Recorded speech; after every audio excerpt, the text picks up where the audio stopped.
Hey everybody, this is Ryan Mallory with SharePlanner.com, swing trading the stock market. In today's episode, we're going to talk about whether or not it's too late to start trading. Also, this is going to be coming from the perspective of a 17-year-old. You might think, well, that's kind of a young age to think it's too late to start trading, but he's also concerned about whether or not it's too late to begin trading at this stage of the market rally that we're currently in. As I always do in emails, I never use anybody's real identity. So if you want to be included in a podcast episode, shoot me an email, ryan@shareplanner.com. I make sure to keep you anonymous. I give you a good Florida redneck name instead of giving it to you, unless you have a name you want me to call you by instead. In this case, this guy asks me to call him Cal Naughton Jr. You remember that movie, Talladega Nights? Ricky Bobby's rival there. So we'll call him Cal. And Cal writes, "Dear Ryan, my name is Cal. I am 17 years old and I am looking to get into the trading world. I am new to your podcast, but I found it to be the best of the ones that I have listened to so far. I have been researching for the past year and would like to start making my first trades. Would you recommend I start on a paper account or should I trade with real money? If I were to trade with real money, is there a starting amount under $10,000 you would recommend? What main technical indicators do you like to use? Do you have any burning advice for someone just entering into their first trades? I read a book by William O'Neill to cut losses at 8% and to sell most of your positions at 20% gains. Do you have a strict buy-sell rule like this, or is it okay to be more flexible? Is now a good time to be getting into the market to start trading, or is it too volatile? Finally, do you have a specific industry that looks promising in the near future? Oil and gas? Hopefully, I sent this to the right place to be on the podcast. If I make it, please call me Cal Naughton Jr. Thanks, Cal Naughton Jr. Okay, those are good questions. And to really just start off, no, it's never too late. For one, you never know how long a rally is going to go on for. We've been in this rally since the 2022 sell-off. You had 2023, which was an epic year. 2024 shaping up to be an epic year as well. But 2024 and 2023, in both cases, you had a lot of stocks or industries and stocks within those industries and industries within those sectors that really didn't do too well. And so you've had this big tech rally that took place, and that's really driven the market higher. Really just within 8 stocks. You have Meta, you have Amazon, you have Apple, you have NVIDIA, Google, Microsoft, Tesla, and Eli Lilly. Those are your big drivers in the market. And without those, the market would look far different than it is right now. Those are the big players. And you take 3 of them, Microsoft, Apple, and NVIDIA, and you're talking over $10 trillion worth of market cap just within 3 stocks. That's bigger than almost every other country in terms of GDP. So is it too late to start? No, because market conditions are always going to be changing. Right now we're in a bull market. We could turn into a bear market tomorrow. Who knows? But that doesn't mean that you can't start trading now. And if we do go into a bear market, you adjust accordingly. I've known plenty of people who have actually started in bear markets. And I think in a lot of ways it was better for them too, because they saw right out of the gate just how unforgiving a market can be when it's not, in that dip buying, buy every dip kind of a mode. So I think any time is really time to be a good trader. And in terms of burning advice, one of the things I would tell you is that most of the time, what I see from new traders, because they're very naive when they get into it, is that they tend to get this beginner's luck. It's actually quite impressive. And I don't necessarily have a scientific reason for why there's beginner's luck, but it always seems to happen. And so one of the things that I often see happening is that they'll string their first 3 or 4 trades together and they'll make some really outstanding trades. And then they start believing that they're really good at it. So don't believe in your early success. If Cal, if you're listening to this, if you have a couple of really good trades right out of the gate, don't all of a sudden think that you're good at it, because you're not. It's a long journey. There's going to be it's going to be a long journey with a lot of ups and a lot of downs. You're going to get very frustrated, and at times you're going to want to quit. And on the flip side of that equation, what I would also say is that when you experience those losses and when you go through some hard times, and if you make some stupid decisions, don't think that you're not cut out for it. You're going to go through some hard times. I've questioned myself plenty of times in the past. And you're going to do that yourself. But just because you have a few bad trades or you make a stupid decision doesn't mean that you're not going to be a good trader. In fact, it's the exact opposite. It would be a shame if you're trying to be a good trader and you don't learn from your mistakes in the past, that you don't evaluate what am I doing wrong and what can I do better. Yes, you'll lose money along the way, and that's going to stink. There's no way to really sugarcoat that whatsoever. So again, don't believe in your beginner's luck, because there'll be some of that, or more than likely there'll be some of that. And don't when the losing trades come, don't just think that you're a bad trader, because you're not. You're learning, and learning's all part of the process.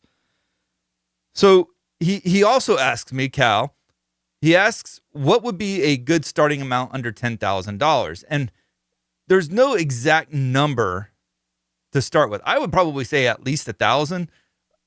Not that you can't start with less, but I think it gives you a little bit more flexibility. When you start off in trading, don't try to get rich. That's not what you're starting off to do. You're on a journey. Becoming rich is something that you experience down the road. I heard an interview that Denzel Washington did, and somebody was asking him, what would you tell people trying to be an actor? And I think it was really applicable to what we're doing as traders. And he says, the first third of your life is about learning. The second third is about earning. And then the third part of your life is about returning. So to break that down, as a person entering into the trading field, you need to be trying to absorb as much as you can. If the gains aren't going your way early on, don't be discouraged. That's going to happen. But you want to make sure that you're learning the whole time, that you're chronicling and writing down your experiences, that you're journaling and figuring out, what am I doing right? What am I doing wrong? How did I feel when the stock did that? How did I feel when it went against me? You need to be chronicling that. You need to be learning from your past mistakes and your successes. If you got lucky on a trade, how could that have gone drastically wrong if you did something different? One of the things that we really mess up on is when we get right on a trade, and sometimes it can just be pure luck. We want to write that off as being a skillful trade, and then all of a sudden we try to do the same thing on the next trade and we lose our hide. Don't do that.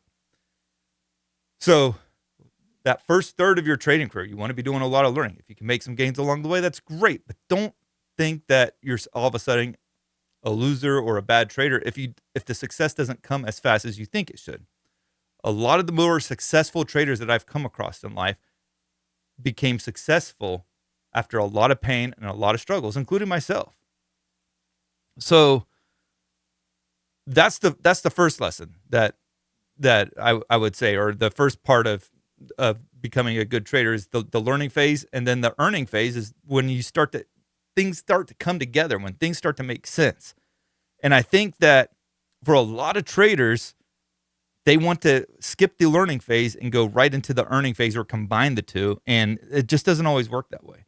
And then, of course, the returning phase is really kind of like what I'm doing right now, or at least I feel like I'm doing, where I'm teaching a lot of people. I'm doing the podcast, and I'm just, trying to share as much of the experiences and the knowledge that I have.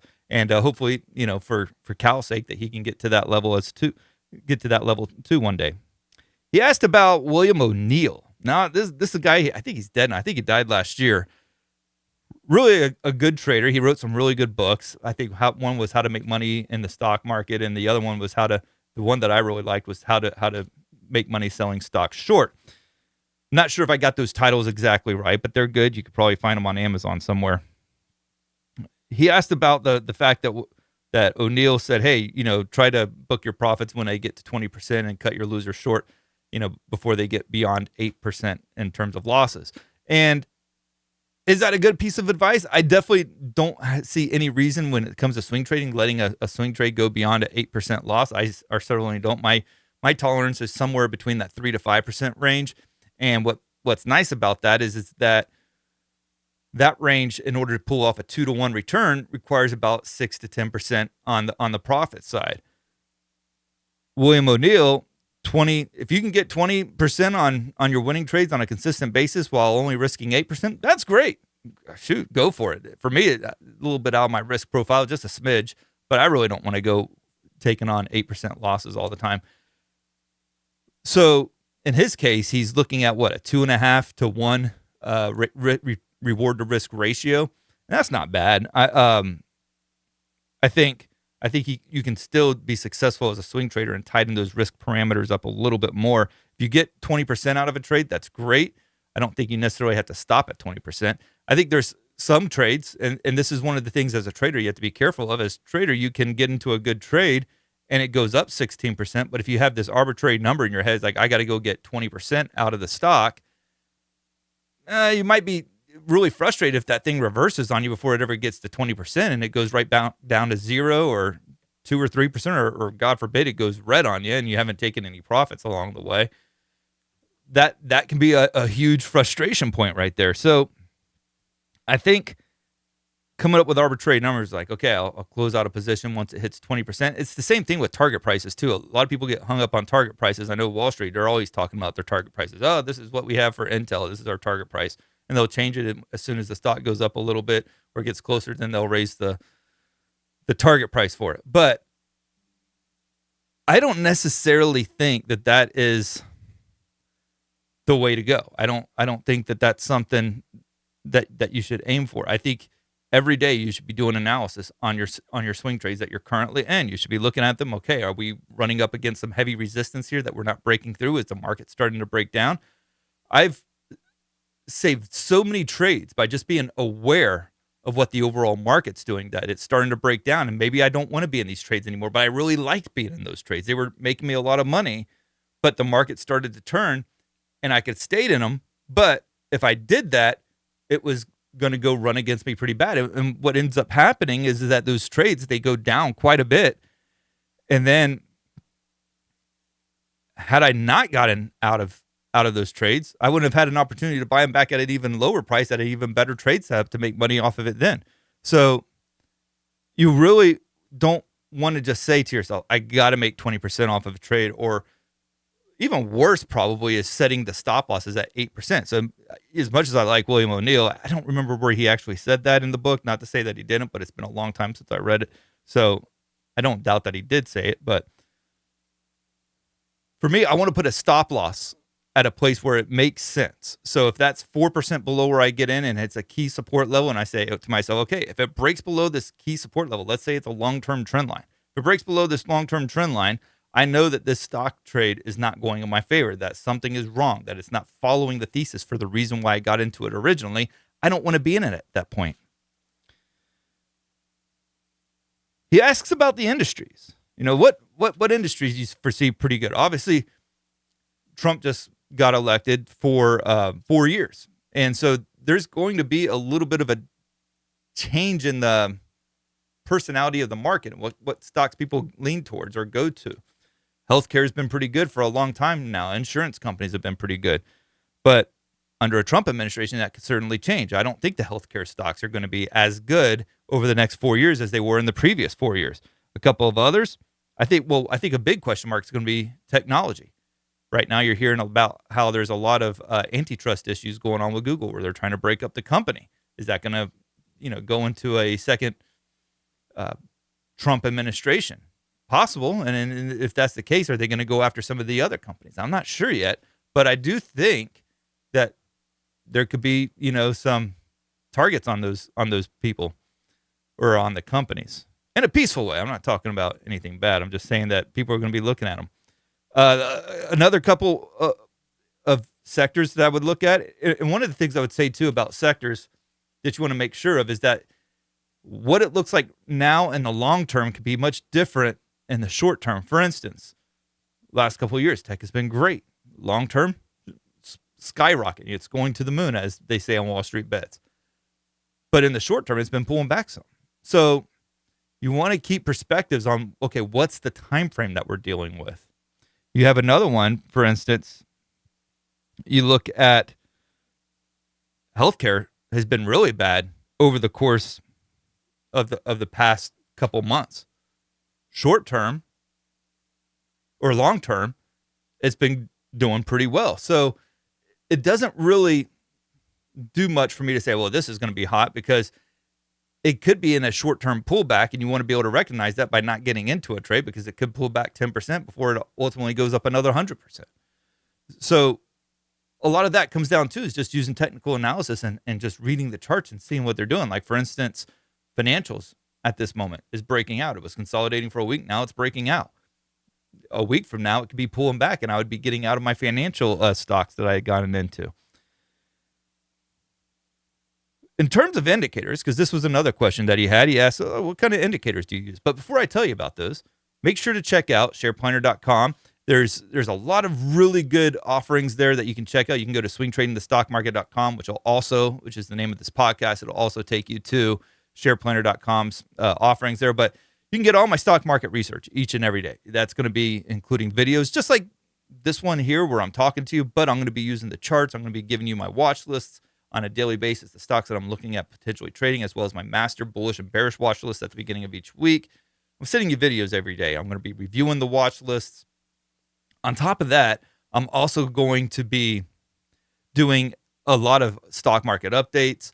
I'm going to also be going over all of the mega cap stocks that I was talking about earlier. I go through those charts, multiple times each week, send it out to you via video format. Really awesome stuff. I would highly recommend you guys check it out. And in the process, you're supporting this podcast. There's also a lot of really good training courses out there too. I've come up with 3 of them now, and highly recommend you guys check those out.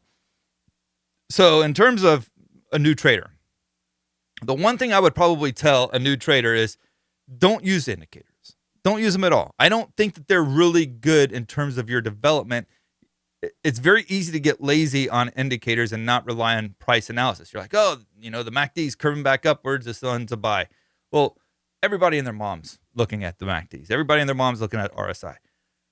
Is there a place for it? Yes, but it should be done in conjunction with technical analysis using price and volume, because the better you get at just looking at price and volume, the better you'll be. Everything else is a derivative of price and volume. So focus on the price and volume aspect of trading. Learn the candlesticks, learn the patterns. Don't rely so much on the indicators. The less you can rely on indicators, the better off you're going to be. We've talked a lot about here. Oh, we got another one part of this. Cal asked a ton of questions here, but for paper trading, when should he start trading with real money? Well, for one, at 17, you're not necessarily in a rush to have to start trading with paper or with real money. But I would definitely make sure that before you go to real money that you have the mechanics of trading down. Now, paper trading is great for that. You can learn, about the limit orders, the market orders. Make sure that you have those down. Make sure you understand what it means to fill out a ticket or an order form to be able to purchase stocks. You want to make sure you're comfortable with the software that you're using. So for that very reason, taking time to do paper trading is a good thing. Now, you can make as many mistakes as you want. You could just put in a flurry of orders you want when you're paper trading because it's just paper. It's monopoly money. You don't have to worry about it impacting you. Now, it's harder to practice with real money because if you mess up, you're losing money as a result of that. So it's better to make those mistakes, like putting in the orders correctly, making sure you can do that. And if you make a mistake on it, it's paper money. But when you do that with real money, that can be a lot bigger issue. You can play around with conditional orders and see what really works for you, what jives for you, and just see what the impact is as well. Now, the fills aren't going to be like if you're trading with real money because you're not really actually buying shares. You can't really move the market at all with paper money because it's not connected to reality. And then the other thing too is that it spares you from making mistakes as a 17-year-old. I know when I was a 17-year-old, I didn't realize how brutal that the world could be. And it is a brutal place. The world's awful, and I don't know too many people that think, the world's a great place, but there's pockets of good places, and of course, but in general, the world's a very difficult and brutal place.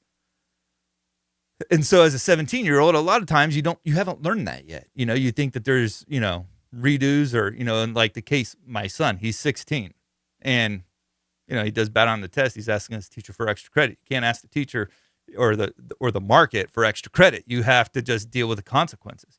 So stay in the paper trading for a while to learn it, to make sure that you have a good understanding of it.